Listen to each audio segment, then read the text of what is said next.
रामपुर से खबर है जहां पर बाबा बागेश्वर ने बड़ा बयान दिया है। बाबा बागेश्वर ने सीएम योगी के कटोगे तो बटोगे बयान का समर्थन किया है। बाबा बागेश्वर ने हिंदुओं को चेतावनी देते हुए कहा कि आपस में बटोगे तो फूट फूट कर कटोगे, एक साथ रहेंगे तो विरोधियों की नानी याद उनको याद दिला देंगे। सुनिए उनका क्या कहना है।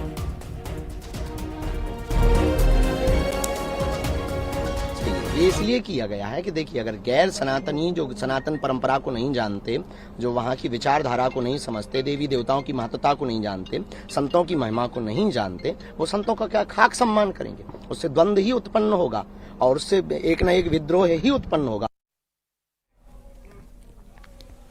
बागेश्वर धाम के पंडित धीरेन्द्र शास्त्री छत्तीसगढ़ के दौरे पर हैं। इस दौरान वो रायपुर पहुंचे हैं। रायपुर में भक्तों की भारी भीड़ उमड़ी है। बाबा बागेश्वर ने कहा है कि जो लोग सनातन धर्म को नहीं जानते हैं, जो सनातन धर्म की परंपरा को नहीं जानते हैं, उन्हें कैसे पता कि सम्मान क्या होता है। नहीं तोड़ पाया, यही हम हिंदुओं का हाल है। एक एक रहोगे टूट जाओगे, एक दो रहोगे तो टूट जाओगे। बद्रीनाथ धाम में उत्तर प्रदेश सरकार का वीआईपी गेस्ट हाउस भी लगभग बनकर तैयार हो गया है। जल्दी इसका उद्घाटन भी किया जाएगा। बता देते हैं आपको कि 15 नवंबर को उत्तर प्रदेश के मुख्यमंत्री योगी आदित्यनाथ बद्रीनाथ धाम आ सकते हैं। और देखिए, आपको बताते हैं कि जानकारी ये भी मिल रही है कि वो यहाँ आके उद्घाटन भी कर सकते हैं इस वीआईपी गेस्ट हाउस का, जो कि बहुत बड़ी सहूलियत के तौर पर देखा जा रहा है आने वाले समय में जो लोग बद्रीनाथ घूमने आएंगे उनके लिए। बद्रीनाथ धाम में एक और जहां मास्टर प्लान के कार्य चल रहे हैं, तो वहीं उत्तर प्रदेश सरकार के द्वारा अपना गेस्ट हाउस भी बनाया जा रहा है, जो लगभग अब पूरा होने वाला है। आप देखिए, इस समय मैं बद्रीनाथ धाम में मौजूद हूं और यहां पे ये यूपी का गेस्ट हाउस बन रहा है। जब उत्तर प्रदेश के मुख्यमंत्री योगी आदित्यनाथ बद्रीनाथ धाम के दौरे पर आए थे, तब उन्होंने इस पूरे इलाके का निरीक्षण किया था। ये भूमि उत्तर प्रदेश सरकार की थी और अब यहाँ पे उत्तर प्रदेश से आने वाले जितने भी वीआईपी होंगे उनके लिए रहने खाने की पूरी यहाँ पे व्यवस्था की जाएगी। इसलिए अब इस भवन का यहाँ पे निर्माण किया जा रहा है, जो लगभग पूरा हो चुका है और बताया जा रहा है कि अगले वर्ष तक इसको पूरा कर दिया जाएगा। इससे एक और जहाँ यूपी से आने वाले वीआईपीओं को सुविधा मिलेगी, तो वहीं जो यूपी के श्रद्धालु हैं, जो यूपी से लाखों की संख्या में जो भक्त बद्रीनाथ धाम पहुंचते हैं, वो इन्हीं गेस्ट हाउस में रुकेंगे। इसलिए इसका निर्माण बद्रीनाथ धाम में किया जा रहा है। नितिन सेमवाल, न्यूज़ 18, बद्रीनाथ धाम। खबर आगे बढ़ते हुए आपको बताते हैं कि बीजेपी 10 नवंबर से केदारनाथ में अपने चुनाव प्रचार अभियान को तेज करने जा रही है। इस नवंबर से बीजेपी अपने स्टार प्रचारकों को मैदान में उतारने जा रही है। बीजेपी ने 10 नवंबर के बाद केदारनाथ में सीएम की 3 जनसभाएं प्रस्तावित की हैं।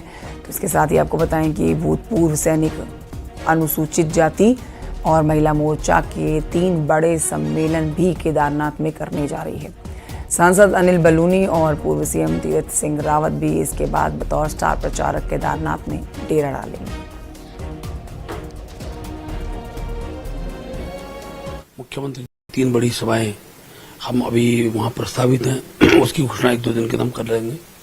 इसके अलावा सैनिकों, पूर्व सैनिकों का सम्मेलन, महिला सम्मेलन और अनुसूचित जाति का सम्मेलन, 2-3 बड़े सम्मेलन भी हमने करने का निश्चय किया है। मेरा भी स्वयं प्रत्यक्ष रूप से अनेकों गाँवों पर मेरा प्रत्यक्ष जाना होगा। हमारे जो उस क्षेत्र के प्रभारी मंत्री हैं सौरभ बहुगुणा जी, वो भी लगातार उस क्षेत्र संपर्क में हैं, उनके कार्यक्रम लगे हुए हैं। नगर निकाय चुनावों की आहट से पहले हरिद्वार में चुनाव लड़ने के दावेदार अब तैयारी में जुटे हुए हैं। राजनीतिक दलों की नेता त्योहारी सीजन में तरह तरह के आयोजन करके पब्लिक से संवाद कर रहे हैं, साथ ही विरोधियों को भी अपनी मौजूदगी का एहसास करा रहे हैं।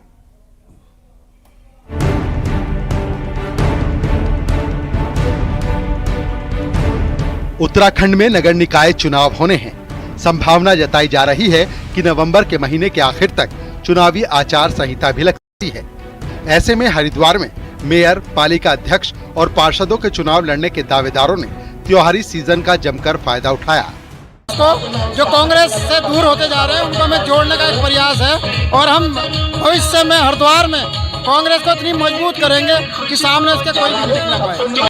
राजनीतिक दलों की ओर से दीपावली मिलन समारोह और तरह तरह के कार्यक्रम आयोजित कर भीड़ जुटाई गई, जिसमें टिकट के दावेदारों ने पार्टी नेताओं के सामने खुद को पेश किया, वहीं पब्लिक से भी संवाद किया। तो इस तरह के जो आयोजन होते हैं जिसमें ज़्यादा लोग एकत्रित होते हैं, इसमें लोगों को मैसेज और लोगों को बधाई देने का एक बड़ा माध्यम होता है। और दूसरा, विरोधी दलों को अपना शक्ति प्रदर्शन भी इसके द्वारा किया जाता है। जो चुनाव लड़ने का इच्छुक है सब पब्लिक के बीच में रहना चाहिए, पब्लिक से जुड़े रहना चाहिए। और ये भी एक कार्यक्रम एक अच्छे माध्यम होते हैं। और आप देखिए चुनाव आएंगे तो उसमें हमारे पार्षदों के प्रत्याशी भी बहुत हैं और मेयर प्रत्याशी भी हैं। टिकट मांगने का अधिकार सबको है। चुनावी राजनीति करने वाले नेता किसी भी मौके पर खुद को जनता का हितैषी जताने का कोई मौका नहीं छोड़ते। वहीं अब देखना होगा कि जनता किस पर अपना भरोसा जताती है। न्यूज़ 18 के लिए हरिद्वार से पुलकित शुक्ला की रिपोर्ट। उत्तराखंड में 9 नवंबर को अपना स्थापना दिवस मनाने का अब आगे की तैयारी कर रखी है, जिसके लिए कार्यक्रम चल रहे हैं। इससे पहले बीजेपी से दूसरी बार के विधायक विनोद चमोली के एक बयान ने पार्टी को असहज कर दिया है। सुनिए। भ्रष्टाचार कम नहीं, आज भी उत्तराखंड की कार्य संस्कृति उतनी बेहतर नहीं है जितनी होनी चाहिए, आज भी नहीं। आज भी तमाम राजनीतिक लोग अपने घर भर रहे हैं। आखिर ऐसा क्यों हो रहा है? जिस भावना से राज्य की लड़ाई लड़ी गई थी, अपनों के लिए लड़ाई लड़ी गई थी, अपने लिए नहीं लड़ी गई, बड़ा स्पष्ट जान ले सब लोग, जो चाहे राजनीतिक क्षेत्र में हो, चाहे वो अधिकारी हो, चाहे वो कर्मचारी हो, ये सामूहिकता का भाव लेकर लड़ाई लड़ी गई थी। पहाड़ की अस्मिता के लिए, पहाड़ की संस्कृति के लिए, पहाड़ के उद्धार के लिए ये लड़ाई हमारी थी। आज भी वो प्रश्न खड़े हैं, मोबाइल खड़े हैं, आज भी लोग उसका जवाब ढूंढ रहे हैं। देहरादून से बड़ी खबर आ रही है, जहां पर पुलिस और बदमाश के बीच में एनकाउंटर हुआ है, जिसमें 10,000 का इनामी बदमाश घायल हुआ है। प्रेमनगर के जाजरा में पुलिस चेकिंग कर रही थी। इसी दौरान बदमाश ने पुलिस पर फायरिंग कर दी और मौके से फरार हो गए, जिसके बाद पुलिस ने नाकेबंदी की और शेरपुर इलाके में फिर से पुलिस और बदमाश के बीच में एनकाउंटर हो गया। पुलिस की जवाबी फायरिंग में बदमाश घायल हुआ, जिसके बाद पुलिस ने बदमाश को पकड़ लिया और यूसुफ इस बदमाश का नाम है, जिसके ऊपर कई गौकशी के मामले दर्ज हैं।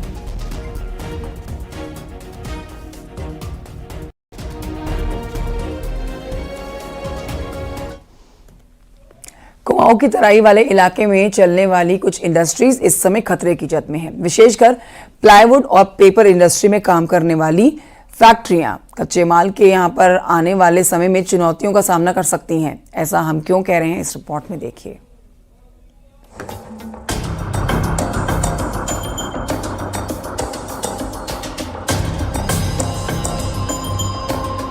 भावर और तराई के इलाके में लगी हुई पेपर और प्लाईवुड की इन इंडस्ट्रीज पर आने वाले समय में बड़ा संकट आ सकता है, क्योंकि इन्हें अपने इंडस्ट्री को चलाने के लिए जो कच्चा माल चाहिए उसकी कमी देखी जा रही है।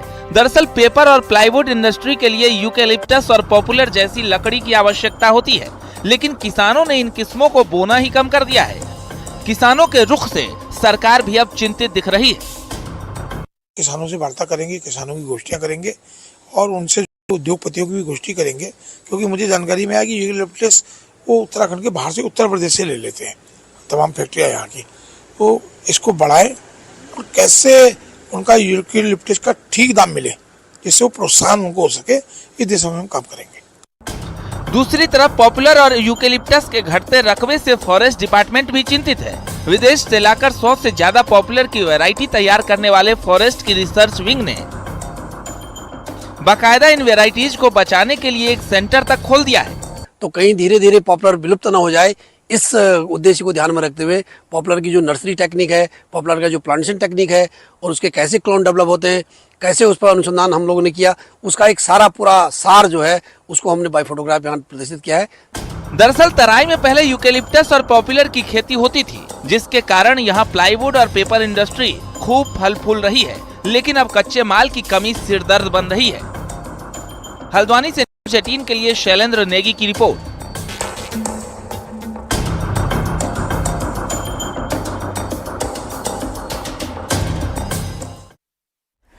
उधर हरिद्वार में एक बिजली के खंभे पर आग लगने से अफरा तफरी मच गई। आप ये जानिए, तस्वीरें जो आप देख रहे हैं इसके माध्यम से, कि ज्वालापुर क्षेत्र के गोविंदपुरी कॉलोनी में ये देर रात हादसा हुआ, जब घर में पास में ही लगे हुए बिजली के खंभे में स्पार्किंग की वजह से आग लग गई।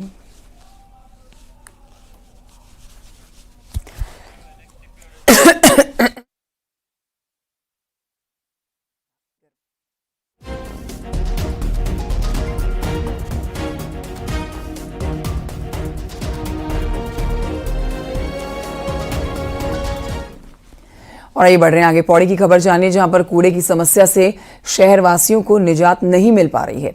शहर भर का कूड़ा पौड़ी श्रीनगर हाईवे के पास में अस्थायी डंपिंग जोन में डाला जा रहा है। इसे जलाकर नष्ट भी किया जा रहा है, जिससे लोग परेशान हैं। कूड़ा निस्तारण के लिए नगर पालिका ने ट्रेचिंग ग्राउंड के लिए जिस जमीन पर जगह चिन्हित की है उसका भी विरोध हो रहा है, जिसकी वजह से ट्रेचिंग ग्राउंड का काम लटका हुआ है। शहर में ही कूड़ा डंप किया जा रहा है। नगर पालिका का कहना है कि जल्द ही समस्या का समाधान किया जाएगा। होता कि इतनी गंदगी हो रही है, इतनी बदबू आती है कि सांस लेना मुश्किल हो जाता है। यहाँ हम एक मांग कर रहे हैं कि यह कूड़ेदान यहाँ से हट जाए, कहीं डंपिंग जोन कहीं और बनाया जाए। इससे बहुत दिक्कतें हो रही हैं। सबसे ज़्यादा समस्या मुझे दिखी है उसकी गार्बेज की। गार्बेज का डिस्पोजल प्रॉपर नहीं है और जो इसका डंपिंग यार्ड है उसके लिए भी मैं काम करूंगा। फिलहाल अगर वो कुछ भी नहीं वहाँ पर हम नया कर पाए तो उसकी ड्रेसिंग लगातार होती रहे, इसके लिए प्रयास करूंगा कि सड़कों पर वो दिखाई न दे। केंद्र की सरकार और राज्य की धामी सरकार उत्तराखंड के सभी ट्रैकिंग रूट को विकसित करने की योजना बना रही है, जिससे पुराने ट्रैक को विकसित करने का प्लान तैयार हो गया है। देखिए रिपोर्ट।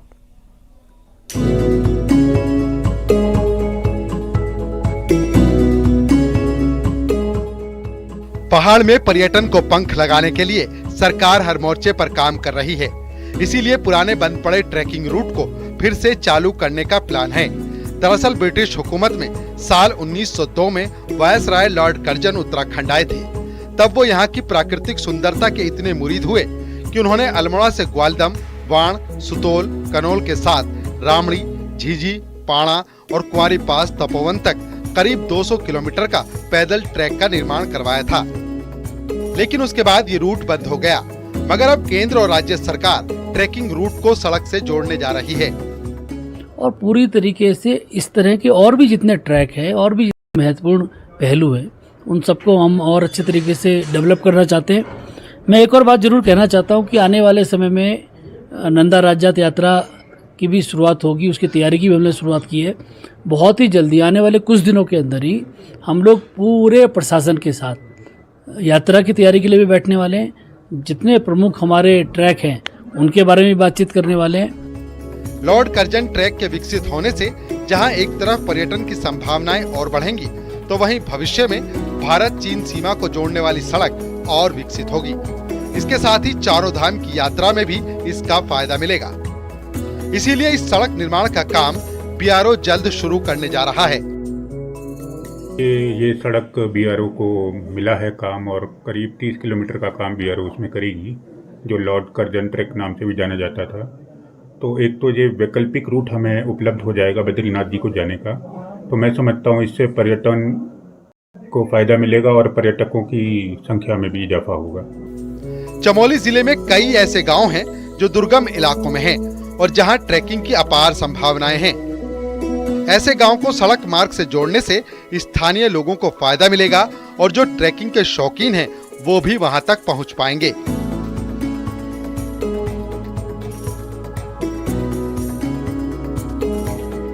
जो लॉर्ड कर्जन ट्रैक है ये काफ़ी हमारे यहाँ पे काफ़ी फेमस ट्रैक है, जिससे हमारा कुमाऊं और गढ़वाल दोनों एक साथ ट्रैक कर सकते हैं। जिसमें हमारा ग्वालदम हो गया, अपना इधर थराली वाली बेल्ट हो गई, नंदप्रयाग हो गया, घाट हो गया, सितोल, रामणी, जितने भी हमारे ये वाइब्रेंट विलेज है ये सारा कवर।